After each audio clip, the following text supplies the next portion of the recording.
Hello, everybody, and welcome back to another episode of Shameless in Chicago. I'm your host, Luke. And I'm Nin. Just kidding. It's AirmayneLifts here. What's up, guys? Oh my gosh, when did you get here? Were you here the whole time? Yeah, I snuck in and no one knew. Oh my god, this is my own personal nightmare. Yeah, I'm here to ruin your life. Oh, so AirmayneLifts. Hi, how are you? Our special guest host. How was your eclipse day?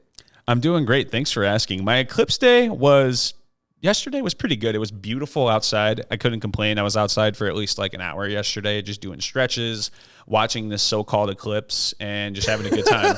It wasn't good enough for you? No. Okay. So apparently I'm stupid according to people because I didn't have eclipse glasses. I just used my regular Ray-Bans to look at it, and they're polarized. So obviously I didn't really get a ton of like sun damage to my eyes. So I'm going to have to side with those people. yeah.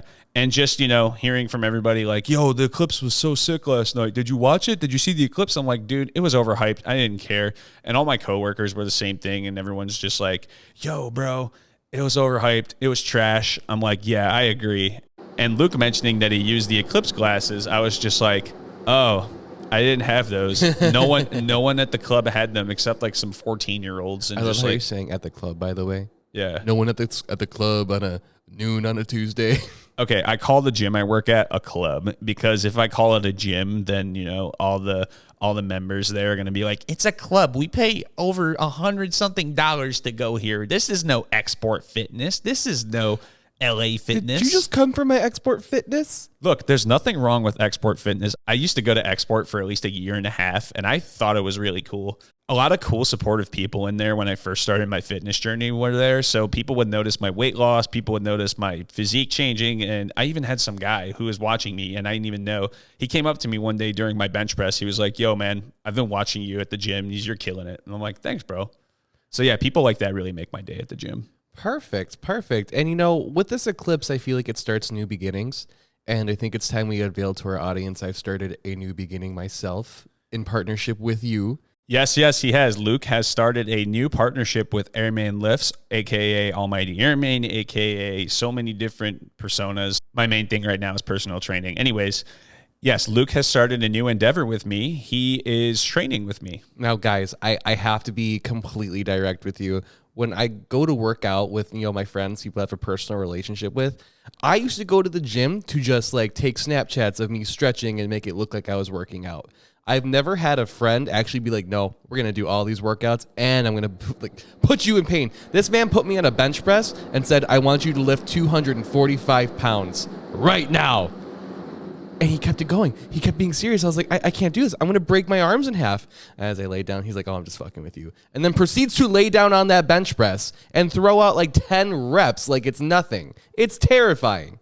Yeah, so that's actually really funny that you mentioned that. I actually hit 5 because I didn't get a proper stretch or like a warm-up in there. Get a proper stretch. He worked out before we worked out. That was just a cold start. And that wasn't even a chest day. I think I did deadlifts that day. I didn't even target that muscle when I was working out. So just the fact that like I was even just able to crank out 5, like cold start, no warm-up, nothing, was actually pretty cool.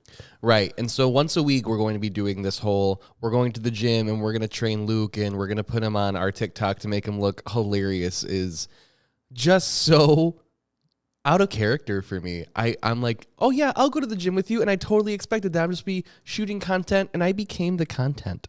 You did. Yes, you did. But it's going to be a good way to like track to see how well we're doing. I think, as we get a little bit stronger after you go on your trip, of course, we'll maybe bump it up to maybe twice a week. So with the whole personal training endeavor that I am now benefiting from because I'm going to have a body like a Greek god come summer 2026, I'm just giving myself some time. What got you into the personal training field?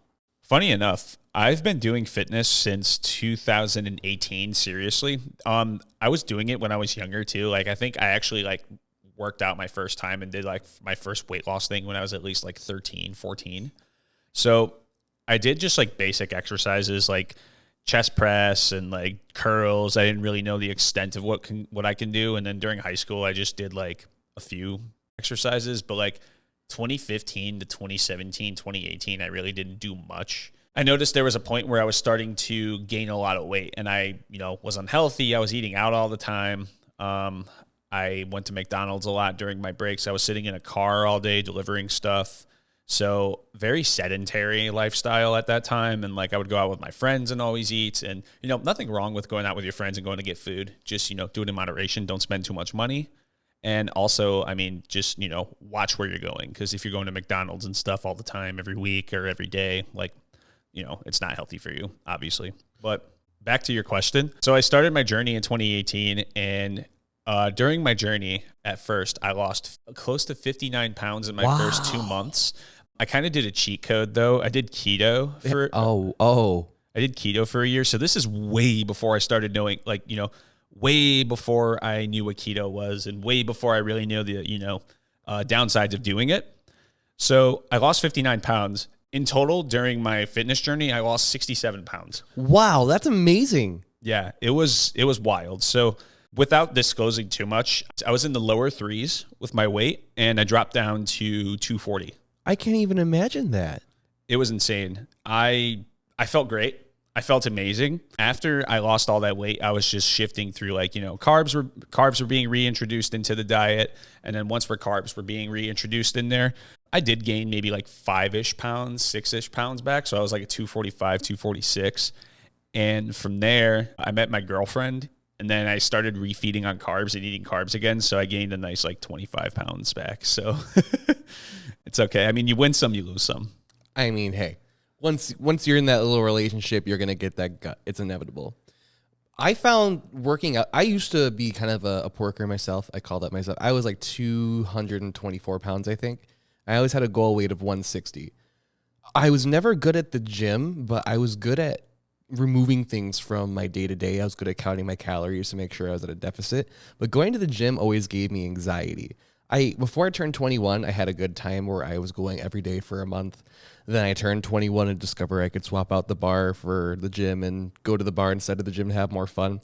But what advice would you give to someone who's just starting out, like with their workout journey or their weight loss journey or whatever it is that they're doing? What do you think would be the best course of action? What would be the best way to get them started so that way they stay motivated?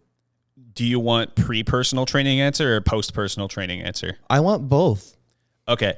So before I started doing training, I would just go with the flow. You know, don't be afraid to walk up to people and ask them for spots or ask them questions or anything like that. So just going on your own, working out, meeting new people at the gym, that's definitely an icebreaker right there to help you with your anxiety. But ever since I became a personal trainer, what I want to stress to people is no matter what gym you join, do the complimentary personal training session. You're going to make friends. From there, once you make friends at the gym, once you make friends with the personal trainer, even if you decide not to train with that person, you still have someone to go back to and ask questions to about, you know, technique or anything like that. Like, hey, am I doing this right? Can you just walk me through it again? And then, like, you know, they're more than happy to help you out. So I recommend personal trainer. That's the first person you're going to meet at that gym who's not a membership representative or someone downstairs who's like, you know, or upstairs or wherever in your gym that's going to help you get up the membership. That's the first person you're going to meet. Interesting. I've actually always been intimidated by the offer of a personal trainer, especially since it's a stranger. I don't know. I feel like I don't know if it's me having anxiety or if I think that a personal trainer feels unapproachable because I'm embarrassed about the ways that I work out. I feel like my technique's wrong and my posture's off. My legs don't even go all the way straight. Like I have no flexibility.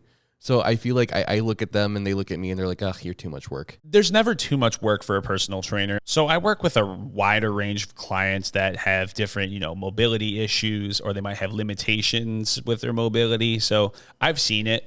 When you're doing work with clients and seeing where they're at with mobility, which is the first thing I always work on with them before I get even into the strength training, if I have to do a whole session with mobility, fine. As long as you're doing the movements correctly and your stretches are correct and you're able to move that body part without any pain, that's what I want before I put you on a barbell or before I put you on like dumbbells or something like that. That's where I'm at with it.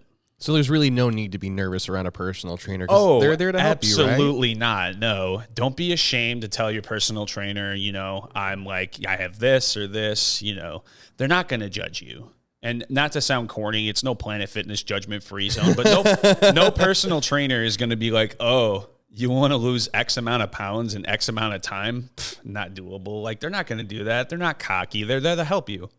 Like, I regret not taking complimentary personal training sessions when I signed up at my previous gym before I started working at my current gym. And, I'm like, shit, maybe I should have done a complimentary personal training session because I could have learned a lot about my form. I could have learned about myself. After working at my gym, I've noticed that some of my form on some of my exercises are completely wrong. Oh, no. So you know how I feel. Yeah. So, for example, Romanian deadlifts. That's an exercise where you're kind of hinging your torso and like really focusing on hamstring extension. So I used to load the bar so freaking high with weight. So I used to do like 315 RDLs, and then I noticed like, wow, my knees are kind of hurting. And then I noticed my coworkers like, why are you doing so much weight with RDLs? And I'm like, you're right. Maybe I should stop. And then I was rounding my back out on RDLs, and then he's like, just stay away from RDLs. If you're gonna do RDLs, like, do it at low weight. And I'm like, you're right. So I do RDLs still. I do them with dumbbells, but I do it with like lower weight. I do it with like 40s, 50s now. But with like heavy deadlifts, I just stick to conventional. And how do you feel about cardio? Cardio, okay. I'm going to call you out right here. Cardio, I'm not going to call myself anti-cardio, but I'm more so in the middle with cardio. Like, if your main thing is just endurance and you want to focus on breath control and just running and stuff, like, running or anything like that, perfect. Do it. Go for it. If you do have a goal on improving your reflexes and improving your hit strength and your endurance in that matter, like quick time, like 30, 40-second bursts of energy, I recommend like plyometric cardio, like rope slams, stuff like sled pushes, stuff like that, ladders. I've never heard that word before. Pyrometric cardio? Plyometric cardio. Plyometrics, yeah. So plyometrics is essentially just like almost, I guess you could say, HIIT cardio. I'm not certified in HIIT or anything. I've never taken a HIIT course, nothing. I don't know anything about HIIT. From what I've heard from my coworkers, a lot of the programs we have at our gym have HIIT programs, whether it be spin cycle, whether it be like anything with running or group fitness, anything like that. We do offer that. However, I'm not certified in that. I'm not a certified group instructor, so I don't really know how to work HIIT that well. But plyometrics is like, I'm going to load up a sled with 240 pounds, 250 pounds. You're going to push it from one end of the turf over to the next. Stuff like that. Rope slams, you got the battle ropes and you just slam it on the ground. Med ball slams, you just slam it and squat down. It's just quick activation of those muscles. I always feel like I'm going to pull a muscle.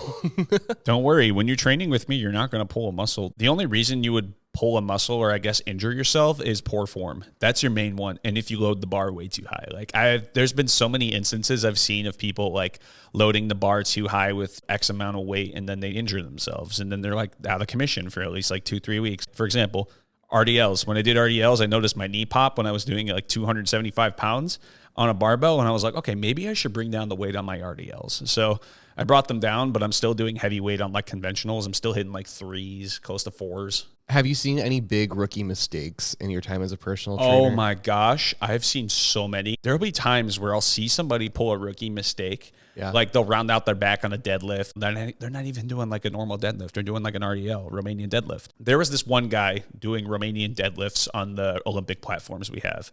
I think I was doing just back stuff. I think I was just working on like rows. And then I noticed this guy loading the bar so high with weight. He was doing at least like almost 300 pounds RDLs. I'm watching him. He doesn't have the correct form loading in. He kind of like rounds his back out and just uses his back to pick it up. And he rounds out his back on the way down. And he's wearing like gloves. And I didn't see a weight belt or anything. So as soon as he finished his set, he only did like 3 reps from what I remember. As soon as he finished it, I ran up to him. I'm like, yo, bro, can I show you something real quick? He's like, I see you're killing the RDLs. Good job. But can I just show you a little tip trick for, form? He's like, yeah, absolutely. Like, yeah, I could always use help. I showed him how to correctly do it. He correctly did it. And I'm like, how do you feel after that? He's like, much better. I don't feel as much strain on my back. I'm like, good. Okay, good. So whenever I see poor form, I have to go up to somebody and correct them. If I don't correct them, I'm going to feel bad. I'm going to be like, bro, you just injured yourself over nothing. Right. I mean, hey, at least it's a good pet peeve to have. You're making sure people are doing everything healthy. Yeah. I certainly felt like I was in good hands when we were training, but I honestly did feel like you were trying to murder me. Okay, just for that bench part. That's it. We did some assisted stretches where I was holding a mobility bar. Oh, the dead bugs? Yes, the dead bugs. I never knew I could get such a workout while acting like a roach. Okay, so dead bugs are awesome for your core. If anyone's looking for a good core exercise to just do at home and just, really feel burn, dead bugs are it. Whether you have weak hips, weak core, that's the exercise for you. And it's all calisthenics. You don't need to buy anything. Yeah, for sure. Calisthenics, like stuff like that. Dead bugs are great. I love them. I even do them for my warm-ups before my workout. I do the mobility stick one, the one I was showing you. I feel like that one burns the most. Yeah, so you had me lay down on a bench press, or is that what it's called, the bench? Yeah, I had you lay on a bench. Yeah, so you had me lay on a bench. You had me hold this bar, which was like 7 feet long. Had me put it above my shoulders and whatnot, stretch back, and then you put your massive muscular hand down on the bar, and you're like, fight against it, fight against it. I'm like, I'm about to fight you, dude. Let's. Oh, yeah, the weighted pulls. Oh, yes. Oh, my God, yeah. That just stretches out your lats, And like your back. I do have to apologize, as I did not know I was, when we were experimenting with the boxing bag, the punching bag. I'm sorry, I did not mean to almost break the machine after they put on our brand new punching bag. Yeah, we got new bags, and Luke was just beating the crap out of them. I honestly thought that's how it was supposed to go. Okay, so that upstairs one, when I first started working at that gym and like working out, I used to implement boxing into my routine, and I used to use that one upstairs. And then I noticed I'm like, I hit way too hard, and I feel like the bag always hits against that plastic part on it. Which it did, slammed multiple times. So, and my coworker trains with a lot of clients up there, specifically at that rack. So it's like, I don't want to bother her. So I started doing it downstairs, and downstairs they have that big gantry area. You can easily attach a bag up there, and that bag weighs like 80 pounds, and you can just beat the crap out of it. I love it. That's what I want to do. I actually had a lot of fun unloading on that punching bag. And we got a new one today, actually. We got a 160-pound one. I would like to fight it. With gloves. I need the gloves, otherwise I'm going to hurt my hands. Oh, we have so many gloves there. It's ridiculous. We have upstairs gloves and gloves downstairs. Do you guys have an actual boxing rink, whatever it's called? Boxing corridor? Unfortunately, no. WrestleMania style? Unfortunately, not our club, but there is another club in the city that does. They have a whole room dedicated to boxing. They have speed bags. They have freaking full-size boxing bags. They have so many different bags you can do only at that city club. And I'm never at that city club. I'm really interested in like sparring. I would like to go to a boxing club just because a boxing gym. What do you call these things? I would like to go to one of those gyms where you can actually get a sparring partner. You get all the safety gear. Absolutely. That's what I want to do that, but I'm pretty sure I would get my whole entire ginger fucking face creamed in on the floor. Think of it like this. It's personal training, but you're doing combat sports. That's the way I look at it. I also want to get back into mixed martial arts again. I used to do Taekwondo for 3 years. Wow. Ever break any boards? Yeah, I've broken, I think, like 5 or 6 of them. I think I stopped at red belt, if I'm not mistaken. So close to black, but like, I think only 2 belts away, and then I'll be at black. I think I was red. Yeah, I did break boards. The higher you go in belts, the tougher it gets to break a board. Like, they had you kick it. They had you punch a board. It was so sick. And they're not pre-cut at all? No, they're not pre-cut at all. We still have some. I think I still have a few of them at my parents' house. Whether you get into weightlifting, cardio, mixed martial arts, anything with plyometrics, please use a personal trainer. They are going to be the first person you meet when you sign up at a gym, and they will help you no matter what.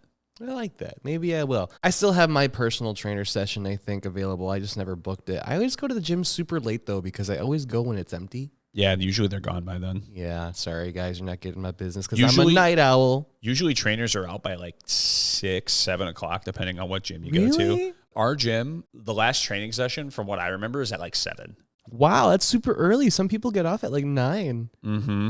There's a few trainers I know that do like late sessions like that, but they do them very rarely. I would never do that. No. Your nighttime's too valuable. No. I just opened up my availability for Sunday for like 3 hours. You know, if clients want to book on Sunday, I'm like, all right, we can do like Sunday, like afternoon for like 11 a.m. to like 2 p.m. Well, not before church. Not before church. No, I would finish church and then go straight to personal training. I mean, when it comes to fitness, obviously it takes time. You're not going to get results right away. That's a big problem of mine. I'm an instant gratification girly. Like, I need the instant 12-pack to feel like I'm doing a good job, but I have to remind myself if I'm hurting at the end of a workout that I'm getting there, right? Right, absolutely. Your first couple 2, 3, 4 weeks are going to feel like, oh, is anything even happening? Yes, Yes, there are things happening. Muscles are building right now. You are activating those muscles and actively improving your strength and endurance. You are going to notice within 2 or 3 weeks that you're like, oh, I can pull this. I can push this now. Like, wow, this is insane. I can squat this. It's small changes, but you're going to start noticing visual changes within 8 to 12 weeks. So you'll see more muscle definition. You're going to see leaner biceps, maybe even a six pack. Just keep going. It's a process. For example, I work with a client now that has an imbalance with his arms. One arm is bigger than the other, and he has a weak core and just weak everything. He has an impingement on his shoulder, his left shoulder, so he can't really do bench that well. He injured it when he was doing rows with his brother. People like that, they still find the time to be like, I'm dedicated. If it hurts, I'm still going to do it. Big props to those people. People have different limitations, and people have different ways that they do exercises. Even you might have a different way that you do an exercise. So if you see somebody doing the same exercise as you, you notice that they are doing it different than you are, whether it's in a good way or a bad way, maybe their form is better than yours, go up to them and ask them like, hey man, how do I correctly do this? Or if you notice that they're doing it wrong, go up to them and be like, hey man, I noticed that you're doing this, but can I just show you something real quick? People aren't going to take offense to it. As far as I know, I haven't met anyone that's taken offense to correcting their form yet. That gives me anxiety if someone were to walk up to me like that. I'm one of those people who will instantly get worse at something when someone's watching you. Right. So I feel like I would instantly collapse from trying to do a deadlift in front of someone giving me tips. Without tuning my own horn, I started hitting threes in a lot of my compound lifts now. So like bench, squat, deadlift. So bench, I just hit 315 yesterday. So 1 rep of 315. Granted, I had a spot with me. One of my coworkers spotted me. That is hard. Very hard. 225, I can crank out no problem. But when it gets to the threes, that's when I start to notice like, wow, I really need to condition myself for this. So at least I was able to do one. And people do watch you do those triple weights, like those 3s and 4s. People will watch you with like looks of approval. People will look at you like, wow, this dude is strong. Like I was doing 325 squats last week. I think I did 1 rep of them. And this guy was sitting down doing stretches. He was watching me the entire time. I have a video of it. And I do my squat. I finish, I re-rack. He's like, dang, bro, that was sick. And I'm like, thanks, man. And he's like, yeah, that was like some powerlifting stuff. Do you powerlift? I'm like, no, I have no interest in powerlifting. I just like lifting above like 3s. Like I just wanted to hit 315 on squat for the longest time. Granted, I did 2 reps of it. Now I'm trying to hit 335, stop at 335. That's as heavy as I'm going. And do you use any protein powders or supplements like when you do your workout? Yes. So I did use supplements for the longest time. I used supplements. I still on and off with supplements now. I'm kind of taking a tea break from them right now. Yeah. Are you switching over to the Flintstone vitamin gummies? Yes. I'm switching over to the Ollie Women's Natural Vitamins. For supplements, I used to take BCAAs pre-workout. Sometimes I still take pre-workout. And creatine, I should get back on that creatine grind. And protein powder. So protein powder, I usually, if I have a lack of protein throughout the day, so like, for example, if I don't need enough protein throughout the day, because if I'm doing muscular work, granted, you need protein to feed your muscles in order to grow, carbs as well, too, for energy after your workout. I usually just grab some protein powder, put it in a little container, and then bring it to work with me. I have almond milk in the fridge at work that's labeled as mine, so I could just make a protein shake. Or even water, too. I don't recommend with water, though. You're killing the bees. Yeah, I'm killing the bees. Sorry, almond milk lovers. Yeah. Sorry, vegans. They have oat milk. They have what they need. Have you ever heard of some of these personal trainers or some of these like muscle heads using Kratom? No, I've never heard of that. No, I see it being sold at a lot of little smoke shops, not dispensaries, but smoke shops. And it's supposed to be a supplement, but people also use it to help curb other addictions.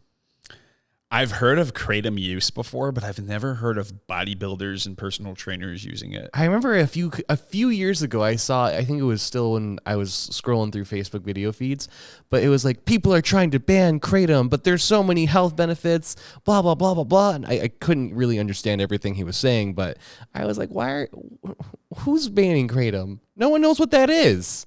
Kratom health benefits? Interesting. I never knew that had health benefits to begin with. 6 ways Kratom can impact your fitness activities. So apparently it relieves pain, increases energy, reduces inflammation, improves your mood, I wonder how, supports weight loss, and it also helps you sleep. So it kind of has the same effects of marijuana. but you use it to work out like a protein powder. That's so. Or I guess they can get it in capsules too. I'm actually looking at it right now on the Why internet. would you work out off Kratom? If it has the same effects of marijuana, would you want to work out high? Granted, I know people that work out high, and You they know, say sometimes I try to work out high and it's awful because my heart beats all over the place. You have low blood pressure when you smoke weed. Yeah. So therefore all that blood's moving around and like your heart's pumping more and that gives me anxiety. So my Yeah. heart starts pumping even more. I get like smoking Kratom or like People smoke Kratom. I don't know how you do Kratom. How do you do Kratom? I saw on this online, it said that you could get it in little capsules. Okay. So you take it like a Molly. Papa Kratom got me sweating. Woo. Papa Kratom got me sweating. Gonna be working on these repins. Yeah, I don't know. That's gnarly. I've never heard of Kratom. Would you try it with your almond milk? No. No, you wouldn't put Kratom in your almond milk? I can't say I blame no. you. I wouldn't do it either. No. However, there is a new supplement I do want to try on later before when I get back from my trip. I want to try out nitric oxide. What is nitric oxide? So nitric oxide works as a pump formula for weightlifting. My coworker uses this formula. It's called NO9, I believe. And what it is essentially is nitric oxide is acting as a formula for just like extra pump, and it really gives you that focus. So it's generally, I believe it to be a healthier alternative to pre-workout just because pre-workouts put so much garbage in there. Mm-hmm. And there are foods that have nitric oxide in them naturally. Beet juice. Beet juice? Beet juice naturally has nitric oxide in it. Beet juice. So Beet juice. So anything that grows like pumpkins, I know pumpkins throw a whole lot of like nitrogen into the soil. Would pumpkin juice be a good source of that, you think? I'm not sure about pumpkins. Can you juice a pumpkin? We have pumpkin spice. Can you juice one though? I don't think you can juice If you can pumpkin. juice a radish, hear me out, because that sounds kind of horrifying in the most savory kind of way. I think you should be able to juice a pumpkin. Interesting. There are other foods that do have nitric oxide in them. Kale has nitric oxide. I don't trust kale. But I go love on. kale. I gave up salad just to eat kale. Well, not salad. I gave up lettuce to eat kale. I was once offered a kale chip and I didn't know it was dusted in cashews. I grew up with kale chips. My mom makes them. They're so good. Kale almost killed me. And then also arugula has nitric oxide in it. However, I hate arugula. I don't think it tastes good at all.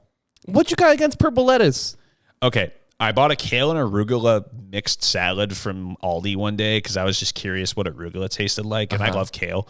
I made a salad, Mediterranean salad, with like chicken sausage, feta, everything under the sun with Mediterranean flavors. I hated the taste of arugula. I thought it was terrible. I'm like, I'm just going to eat kale from now on. I think the Obamas would be very disappointed in you. They probably would be. It's okay. And then spinach also has nitric oxide in it as well. So spinach, I love spinach. I eat a lot of cream spinach and like usually make it with my chicken. And I think it tastes fantastic. Got to get that spanakopita in when you can, right? Don't make me go to the Greek place by my house so I can go get some spanakopita. Well, I think that leads me to my most important question, the one that people struggle with the most when they're doing their workout journey. Yeah. What's the most important thing they have to focus on when it comes to what they're putting in their bodies? Food and all that, between workouts, for their workouts, to build muscle, to get energy. What's like common mistakes? I know my big irk, and I'll throw this at the meal preppers. They get their rice, they get their pasta and whatnot. They put it in the fridge with a cover on, and it sits there for 5 days. And now you have moldy pasta, and you're going to eat it because you don't know there's mold in that shit. Meal prepping is my biggest irk. I feel like people should only prep for 3 days. Okay, so I do meal prep like 2-3 days in advance. Like if I know like I'm going to have a meal for Monday, I have 2 or 3 meals set. Breakfast, I usually make at home fresh because I don't really meal prep my breakfast. That's freaking weird. So what's in your diet as a personal trainer? So there are days where I do slip up. I'm going to be completely honest. But my diet right now mainly consists of a light to medium breakfast. I try to keep my caloric intake on my breakfast to at least like 300-ish calories, 400, 350, highest 4, just because I want that extra energy boost for my workout, because I usually do my workouts like anywhere from 10 a.m. to like 1 p.m. And what kind of foods do you usually put in a breakfast? Oh, for foods I put in the breakfast, so I have one piece of fruit, whether it be an orange, banana. Those are my main 2. I love those. Blueberries are really good for you too. Blueberries, blackberries, strawberries, stuff like that. Mangoes are good too, like chopped mango slices. Greek yogurt is very good, specifically low-fat Greek yogurt, because naturally yogurt's made of milk, so it's going to have fat in it. But whether you buy whole milk, fat-free, 2%, totally fine. Yogurt's great, low calorie. You can make anything with yogurt. Do you slip any like probiotic yogurt in there sometimes? When I remember sometimes. Usually I just buy like the big giant like thing from Costco or Trader Joe's. The big old Yoplait? No, the big old Kirkland brand one. Oh. Costco has like a $6 like 3-pound Greek yogurt thing, and that thing lasts me like 2 weeks. And then another thing that I sometimes do for breakfast that I recently started incorporating this year is oats. I started eating a lot of oats in my diet in my breakfast because oats have a shit ton of fiber in them. Oats naturally are good for you because it's a good carb. It's got a lot of fiber in it. You're going to go to the bathroom, no problem. It's going to keep you regular. A good thing that I usually like to do when I wake up in the morning is there's 2 different oat bowls that I make.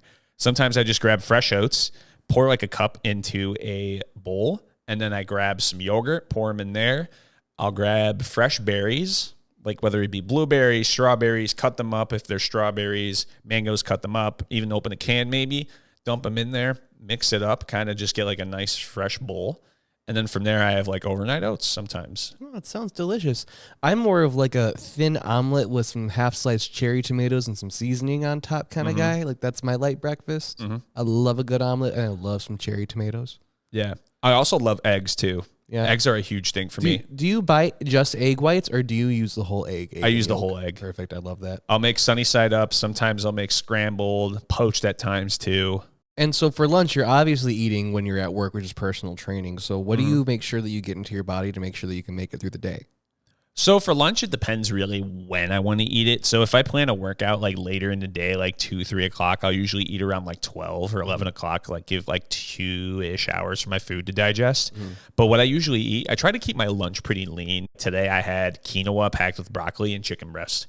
That was my lunch. So I'll pack something simple like that. And, you know, it's like a scoop and a half of quinoa, which is a lot of quinoa. And quinoa has a ton of fiber in it. So, again, that's going to keep you regular. Broccoli also adds to that as well, too. So very high fiber right there alone. And then that source of protein as well, that big chicken breast. Very nutritious, very healthy for you. And then from there, sometimes for lunch, too, I'll get lazy, honestly. And I'll be like, you know what? I'm going to go to Chipotle. I'll go grab a Chipotle bowl. You better be eating sofritas. Oh, Chipotle is a post-workout meal for me. Depending on when I work out, like if it's like 10 a.m., I start my workout, I finish at like 12, then yeah, that's my lunch right there. So 12 p.m., 1 p.m., I'm like, okay, I can go take lunch or go eat my lunch. And then I'll be like, all right, I'm good. Post-workout. Yeah, I immediately eat right after I finish my workout. Wow. It's that anabolic window. So I don't really try to work out early mornings anymore just because I really don't want to feed like a shit ton of protein into my system right away. I mean, if I am in the morning, then I'll just make a protein shake right after. Right. That's what I do. But when it comes to like afternoon workouts or evening workouts, that's when it all hands off. So I make like chicken and like beef and stuff like that. Well, I mean, what do you eat for dinner? Obviously, you sound like you're being healthy for two-thirds of the day. Are you like a cheater at dinner or something? Depends on the day and really depends on what I'm doing. So when I'm with Nin, sometimes, yeah, there is like cheat dinners. Sometimes we'll be like, let's go eat. Like, let's go get something. There are times when I'm vegetarian or vegan during Lent. Yeah, I'll go get Taco Bell when I'm too lazy to cook. And sometimes I feel guilty. I'm like, I'm a personal trainer going to Taco Bell. It's quality food. Okay, Taco Bell is pretty good when you're vegetarian and vegan for Lent. I think it's fantastic. When I eat a normal diet, I don't go to Taco Bell, ever. I don't touch fast food. Like, personally, I gave up fast food. I think I eat fast food maybe like once or twice a year. As you should. If you look at like the nutrition ingredients or whatever of your food, I'm a chicken sandwich fan, but you're going to put 1,200 milligrams of sodium, like just pump it into that chicken breast to make it all plump. That's not healthy. That's a lot of sodium to put into your system just to get some cheap fast food. I can't even say cheap fast food anymore because this shit's expensive as hell. Yeah, I agree. It's ridiculous with fast food. Like I said, before I started my fitness journey, I was doing bad things with food. I was eating McDonald's. I was eating Burger King. And during our cheat dinners, like me and Nin still go get Burger King every now and then. Like I think Burger King's probably like one of the best fast food burger joints. Fight me. But if we're talking like overall, like depending on no matter where in the U.S. it is, I think In-N-Out takes that place. Really? Yeah. You know, I'm going to get a lot of flack, but I was not impressed with Whataburger when I was in Arizona. Yeah. But that's for a different podcast. Yeah, we'll talk about fast food on another episode. I'll even hop on that for fast food. I'm a very passionate food person. I love food. I love cooking. I love nutrition. I'm certified in nutrition as well, too. So when I was getting my personal training certification, I was talking to the guys and the guys at the company I did my certification with, and they're like, hey, what do you want to learn? I'm like, well, overall personal training. I'm really big into food, too. I love food. And then he's like, I recommend you do like the nutrition, strength conditioning, blah, blah, blah, stuff like this. So I said yes to the nutrition, finished my nutrition certification, strength and conditioning, everything under that. When it comes to food, man, I love food. Well, it looks like we're coming up on our time, but is there anything that you would like to let our viewers know so that way they can maybe get their butts off their couches and into the gym to make sure they get that summer body for 2026, just like me? Again, it's important to start soon. It's never too late to start. If something's holding you back, figure out what's holding you back. When you figure that out, go sign up for the gym. They're going to offer you a complimentary personal training session. Just say yes. Whether you decide to work out with that trainer or not, it's up to you. But even if it's for like 2-3 sessions, just to get the basic understanding of like your form and just like correctly doing exercises before you go out onto the floor by yourself and work out by yourself, do it. It's beneficial. It's super helpful. You're going to make friends along the way. That trainer is going to be your friend for the rest of your time there. Again, trainers aren't judgmental. They're there to help you. They're there to provide knowledge to you and correct you on your form. Again, be your friend. So yeah, just do it. And then you're going to feel great. The process takes time. Remember, 8 to 12 weeks, you're going to start seeing physical results. You might start noticing small results in 2 to 3 weeks, maybe 4 weeks. You'll notice improved strength, improved durability, endurance. From there, you can go down any different avenue you want, whether it be powerlifting, coaching, anything with nutrition. It's a fun industry. Go for it. You'll love it. And if the gym is out of your price range, remember, we live in the digital age where every bit of information you need is at your fingertips. So don't be afraid to just to get started with maybe one of those online trainers, maybe a YouTube personality that runs a course. Even if you have to stream a cycle class on demand and run around in place, you have options. You can be healthy. Absolutely. Online trainers are the best. There's people that sell programs for $2. Right. You were mentioning one. Yeah. No, there's a ton of them. They are advertising on TikTok, Snapchat, anywhere you can find them. There are plenty of affordable app-based plans that will help organize your workout plans, help organize your food intake, everything. We're in an amazing digital age. Just watch out for the information they collect on you. Yeah, for sure. And also, if you do want some guidance on training or guidance on nutrition, feel free to contact me on our Instagram page, AirmayneLifts. I'm, again, ISSA certified nutritionist and certified personal trainer. And I also specialize in mobility, strength conditioning, strength training, weightlifting, stuff like that. So anything with that, please feel free to DM me, send me an email. I'm there to help you. All right, everyone. Thank you so much for joining us on today's episode of Shameless in Chicago. Thank you so much, AirmayneLifts, for giving us a little bit of the insight on the gym industry. Of course. Thanks for having me. I'm excited to be featured on more podcasts to talk about stuff. All right, everyone. Goodbye. Have a great night, everyone. Join us next time as Nin shows us how to do a Slav squat by actually squatting a real Slavic person. Wow, that sounds intense. Yeah, that's Who's good. the Slav? It's not me. We're going to pick a random one off the streets, but it's going to be intensely tense. Bye, everyone. Bye, guys.